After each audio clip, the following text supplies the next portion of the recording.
ታሪክ አልባ ስለሆኑ እቺ ነገርም ታሪክ አልባ ለማድረግ ትውልዱን ቀስ እያሉ ወኔውን እየሰለቡ አባቶች በእመቤታችን ስዕል አፈሩም። በሚመጣው የመስቀል በዓል አከባበር ላይ የእመቤታችን ስዕል በመስቀል አደባባይ ይዞ መገኘት ፈጽሞ የተከለከለ ነው ሲሉ መግለጫ ሰጥተዋል። አልፎ ተርፎ ደግሞ እኛ ደግሞ እንድንታሰር ደግሞ ጥያቄ እየጠየቁ ነው። ላንብብላችሁ ምን እንዳሉ። ማን? አቡነ ዲዮስቆሮስ የቅዱስ ሲኖዶስ ጸሐፊ። ነገ የምናከብረው የደመራ በዓል ወይም ደግሞ ሌላ በዓላችን ላይ የእመቤታችን የቅድስት ድንግል ማርያም ስለ አድኖ ይዞ መገኘት መብታችን ነው። የትኛውም የመንግስት ሰላም፣ እንዴት ናችሁ? መስቀል ቸነም መስቀል ደርሷል። ተሳክቶላችሁ ምርቃት ለመቀበል የሄዳችሁ እንደዚሁም እንደኔ ሳይሞላላችሁ አርፋችሁ የተቀመጣችሁ ሰዎች እንኳን ደስ አላችሁ ለሁላችሁ ማለት ፈልጋለሁ። የመስቀል በዓልም በጉራጌ ለምን ተለይቶ እንደሚከበር አንድ እህታችን አጋራልን ብላኛለች። ጻድቁ አባታችን አቡነ ዜና ማርቆስ ምሁር ላሉ ጉራጌዎች ክርስትናን የሰጠበት ያጠመቀበት ቀን ስለሆነ ነው ትለናለች። ቀኑም መስከረም 15 ነበር። ታዲያ ይህንን ቀን በማሰብ የጉራጌ ወጣት እንደዚሁም ደግሞ ትላልቅ ሰዎች ግር ብለው ወደ አገራቸው ይሄዳሉ። በ14 እና በ15ም የልጆች ዳመራ እየተባለ በተለምዶ እንደሚታወቀው ይደመራል፣ ችቦ ይበራል። ለእናንተ የሚሆን አሪፍ ጥያቄ ይዤላችሁ መጥቻለሁ። ካሁን ካለው ከነባራዊው የገበያ ሁኔታ ይህ በሬ ስንት የሚሸጥ ይመስላችኋል? እኔ መልሱን መጨረሻ ላይ ነግራችኋለሁ። እስኪ እናንተ ስንት እንደገዙት ኮሜንት ሴክሽኑ ላይ ትጽፉልኛላችሁ። የመስቀል ክብረ በዓልም ለኦርቶዶክስ ቤተክርስቲያን ትልቅ ክብረ በዓል መሆኑን ሁላችንም እናውቃለን። በዚህ ክብረ በዓል ላይም አታድርጉ የተባሉ ነገሮች አሉ። እነሱን አብረን እንመለከታለን። እንደዚሁም ደግሞ ህዝቡ የራሱን ድምፅ አሰምቷል። ይሄ ነገር ትክክል አይደለም እያለ ይገኛል። አባቶች ወዴት እየሄዳችሁ ነው እያሉ ይገኛሉ። የመስቀል ክብረ በዓልን ከእመቤታችን ስዕል መቀደር ጋር አታገናኙት እያሉን ይገኛሉ። ይህን የአባቶች ትዕዛዝም ካላከበርን መታሰርና እንግልት እንደሚደርስም አስረግጠው ተናግረዋል። መስቀልን በዚህ ውዝግብ ውስጥ ማሳለፍ አለብን ብዬ እኔ እንደግሌ አላስብም። ሰላማዊ የሆነ በዓልን እንደዚሁም ደግሞ ምስጋናን አድርሰን ወደ የቤታችን እንድንገባ ምኞቴ ነው። እስኪ የመስቀል ጥናት የ2018 የመስቀል ጥናትን በባታ ማርያም ግቢ ተመልክተን እንመለስ።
የ2018 የመስቀል በዓልም የአዲስ አበባ ከተማ አስተዳደር እስከ 8 ሚሊዮን የሚጠጋ ገንዘብን መድቦ ወጪ አድርጓል ብለው አባቶቻችን ሲናገሩ ብዙዎቻችን ሰምተናል።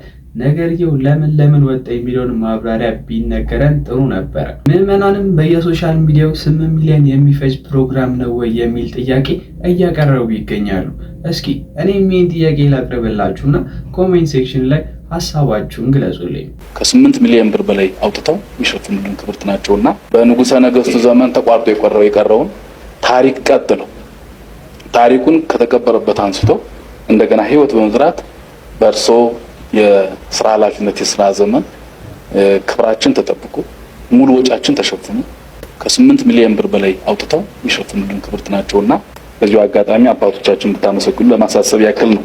የወጣችሁ የወረዳችሁ ለቤተ ክርስቲያኗ ሞገስ ሆናችሁ እየሰራችሁ ስለሆነ እግዚአብሔር መልካሙን ነገር ያድላችሁ እላለሁ።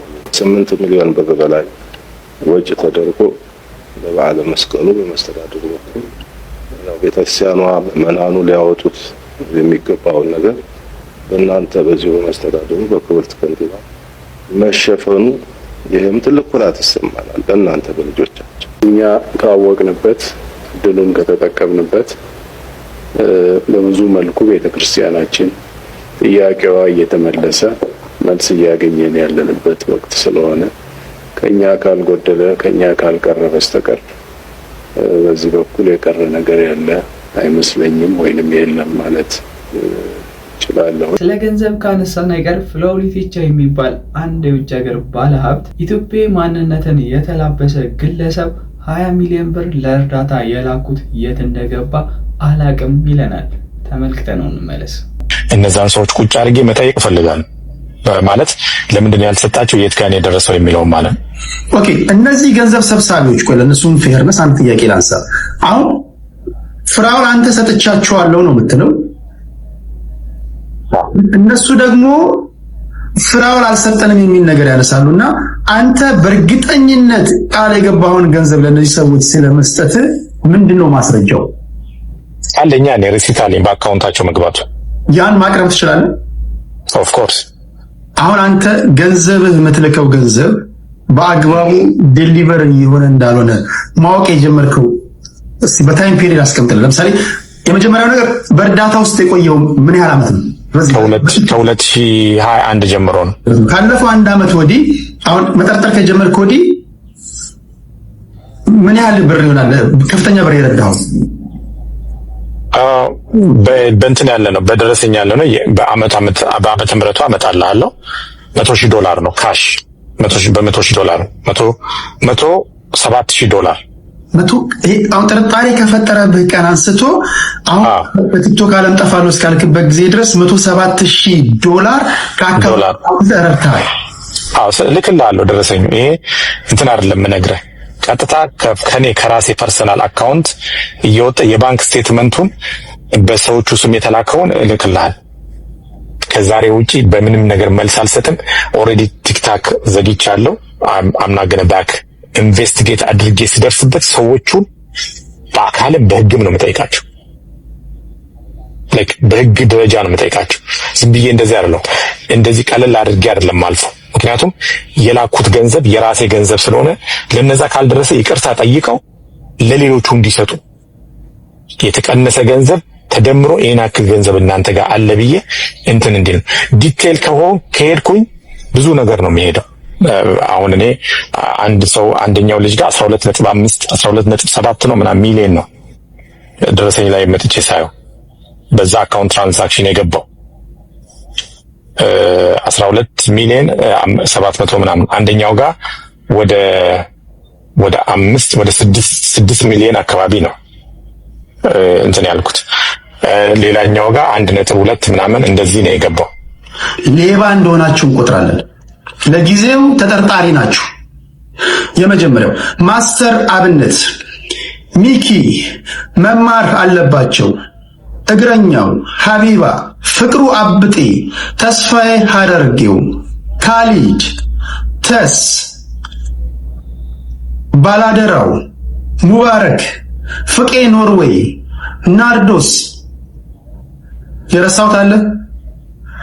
እናንተ በሙሉ አለን የምትሉትን መከራከሪያዎቻችሁና ሰነዶቻችሁን ወይም ደግሞ ግልጸኝነታችሁን ሐቀኝነታችሁን ሊያሳይ የሚችል ማንኛውንም ዶክመንት ይሄ ማስታወቂያ ከተነገረበት ቀን ጀምሮ ፍራኦል እንደሰማነው ትንሽ ብር እየሰጡ ግን ሌላውን ያስቀሩታል ነው ሲል የተመለከት ነው። ይህ ተግባር በምንም አይነት ሁኔታ እውነት ሆኖ ከተገኘ በጩቤ ከሞጋት አይተናነስም ብዬ እኔ የራሴን የግል አስተያየት እሰጣለሁ። በተለይ ተረጂዎቹ ድሃው ህዝብ ሳያቅ የሚደረግ ነገር ከሆነ 50-50 እንካፈል ምናምን የሚሉት ነገር ከሆነ በስምምነት የተደረገ ነው፣ ምንም ማድረግ አይቻልም።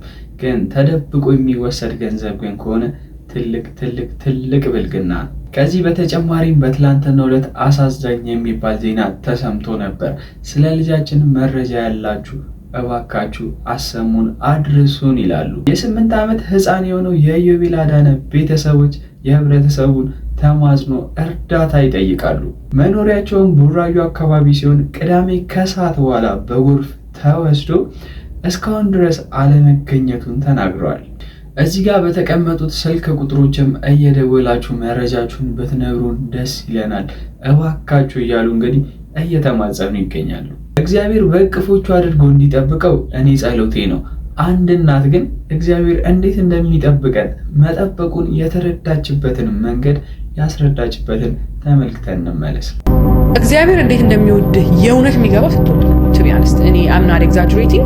ለምሳሌ 7 ወር ሆኖና እንዲያስቀምጠዋል ነው መጫወቻ ላይ ምናምን ትንሽ ቆይቶ ይወድቃል ምናምን ሶ ገና ሳስቀምጠው ማትሱን ሰራዋለሁ። በዚህ ጋር ቢወድቅ እዚህ ጋር አረጋለሁ፣ ትራስ በዚህ ጋር ቢወድቅ በዚህ ጋር ምናምን እላለሁ። እሱን ያንን እያረኩለት እያለ ማስበው እግዚአብሔርም እኮ እኔን እንዲህ ነው የሚጠብቀኝ። በዚህ ጋር ወድቅ እንዲያስበኛል፣ በዚህ ጋር ወድቅ እንዲያስበኛል። ገባህ አይደል?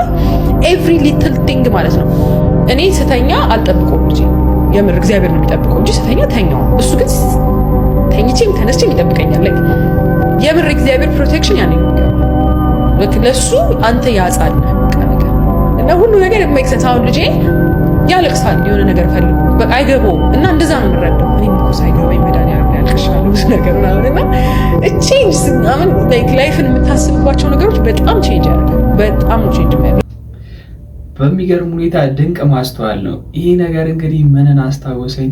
የይልማ መዝሙር የሚጠብቀኝ አይተኛም የሚለውን። በዚህ አጋጣሚ ግን አንድ ግለሰብ ጥበቃ ያስፈልጋል ወይም ደግሞ ልንደርስለት ይገባል ብዬ ያሰብኩትን ለመዝናናት ያክል ላሳያችሁ። ይህንን ልጅ የምትመለከቱት ሰዎች ካላችሁ ሁሌ እንደኔ የምትሳቀቁ ከሆነ እንግዲህ ስሜታችሁን እጋራለሁ። አሰልጣኝ ተብሎ ነው እንግዲህ በመድኃኔዓለም ለየትኛው ጦርነት ነው ወይ እንዲህ የሚሰቃየው? ኧረ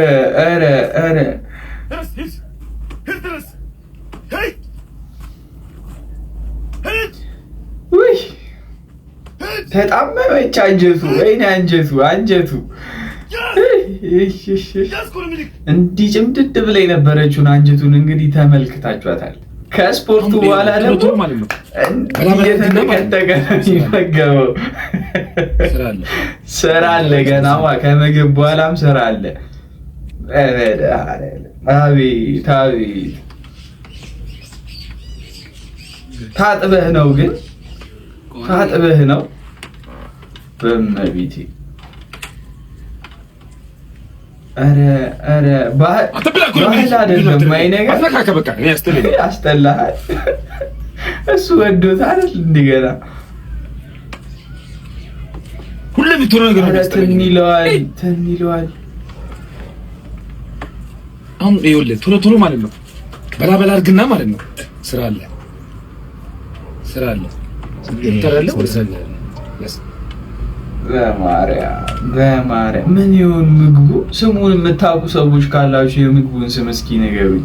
እንደምታወጣው አንተ ኧረ አለቀሰ። እንደኔ አይነት ሰው ብትፈልግ አታገኝም። እሺ ምድር ላይ ብትፈልግ አታገኝም። ወይኔ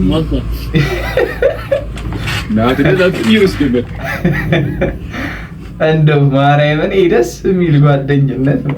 ደግሞ ተነድልኝ እሺ ስግጥ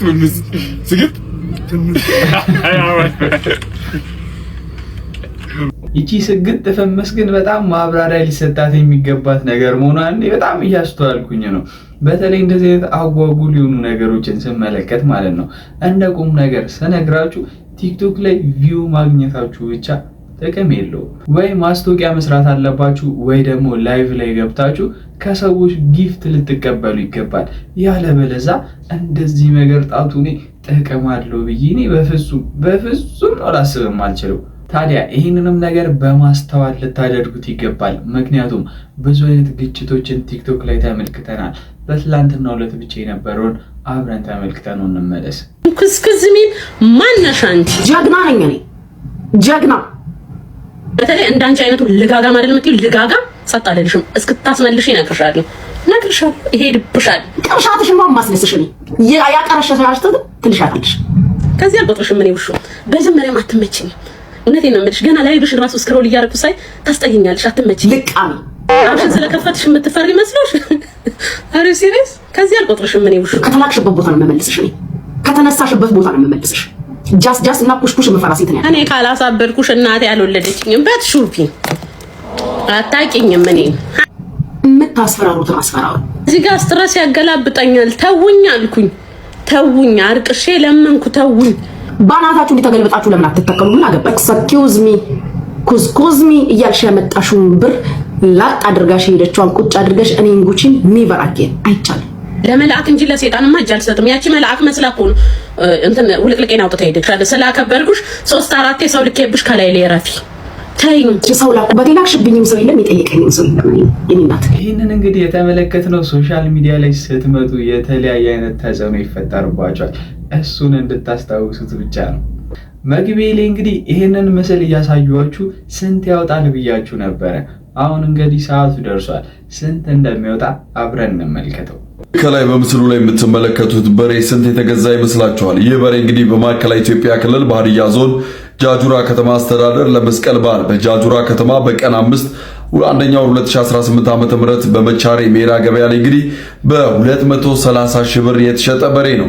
230 ሺህ ብር 230 ሺህ ብር ያላችሁ ሰዎች እንግዲህ ይብለናል ዲያቆን ሄኖክ ኃይሌም ይህንን መልእክት ለመስቀል ክብረ በዓል አስተላልፎ ነበር ደመራ የምትሰሩ ሰዎች ባካችሁ ጫፉ ላይ መስቀል አታድርጉ የሚል መልእክት ተላለፈ።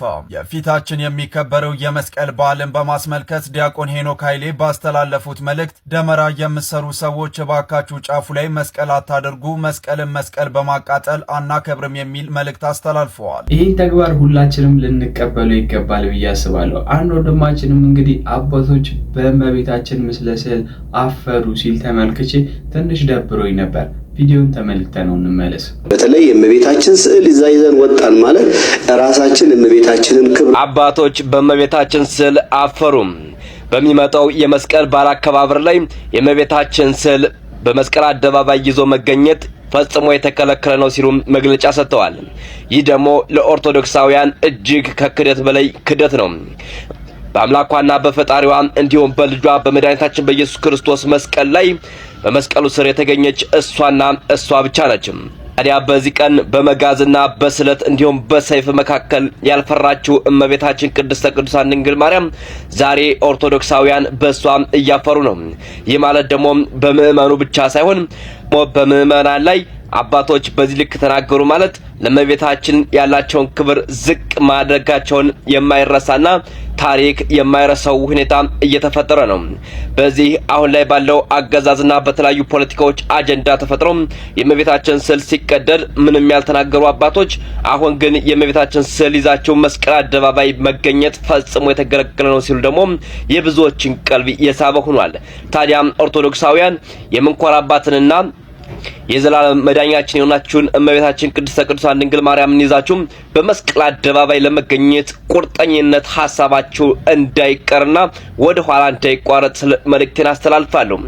ማንም ቢሆን በእመቤታችን ሊመጣብና ሊደራደረን አይችልም። አባቶችም የራሳቸውን ሃይማኖት መከተል ይችላሉ እንጂ በእምነታችን ሊመጡብን አይችሉም። ይህንን መረጃ ለኦርቶዶክሳውያን ሼር አድርጉት። ሁላችንም ከአባቶች የተሻለ ዕውቀት ባይኖረንም ነገር ግን ድንግል ማርያምን መስቀሉ ፊት አክብሩ ከፍ አድርጎ ምስለ ስዕሏን ማሳየት ምንም የሚያዋርዳት ነው ብዬ ሌላውን ህዝብም ይነካል ብዬ የማስበው አንዳችም ነገር የለኝም። የድንግል ማርያምን ምስለ ስዕል ሲያየው የሚያመው ሰው ካለ ጸበል እንዲጠመቅ መልእክታችንን እናስተላልፋለን። በተጨማሪም ግን የአባቶችን ምክር እንደዚሁም ደግሞ የአባቶችን ንግግር ማክበርም የኛ ተቀዳሚ ሁኔታና ተግባር እንዲሆን መልእክቴን አስተላልፋለሁ። በዛ ቀን የምንሄደው መስቀል በዓል ለማክበር ነው።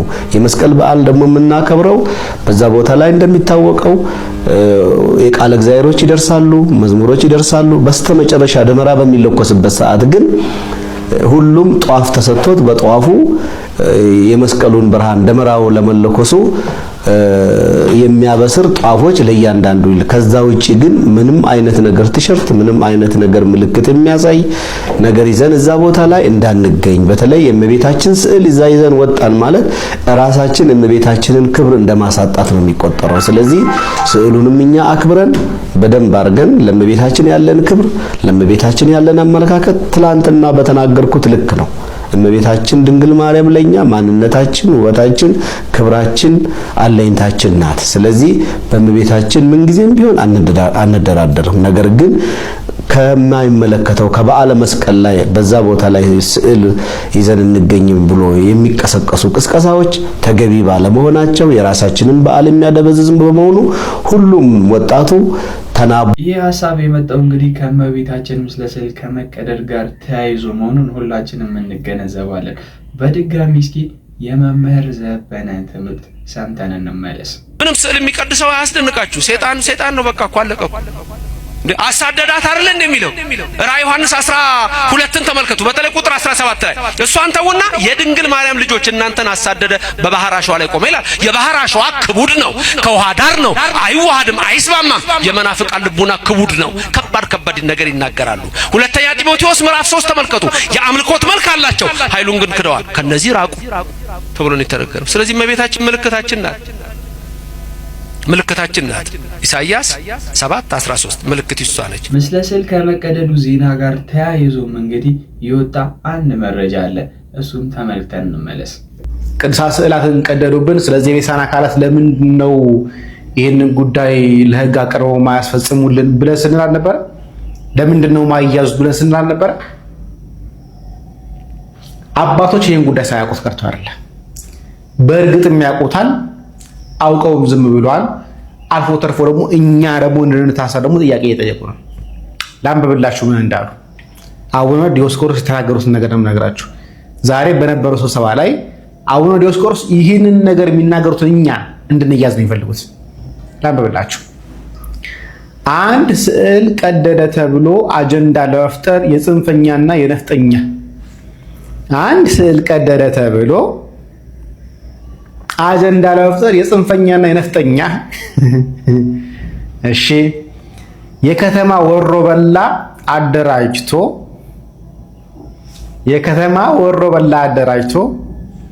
ከተማ ለመበጥበጥ የተዘጋጀ አጀንዳ እንጂ ስዕል መቀደዱ አሳሳቢ ሆኖ አይደለም አሉ። መጪውም የመስቀል በዓል የደስታና የመከባበር የምስጋና እንዲሆንልን መልእክቴን በድጋሚ እያስተላለፍኩኝ ዲያቆን ሄኖክ ኃይሌ መስቀል ኃይላችን እንደሆነ፣ መስቀል ቤዛችን እንደሆነ፣ መስቀል መጽናኛችን እንደሆነ ከውዳሴ ማርያም ላይ ጠቀስ አድርጎ ያስተምረናል።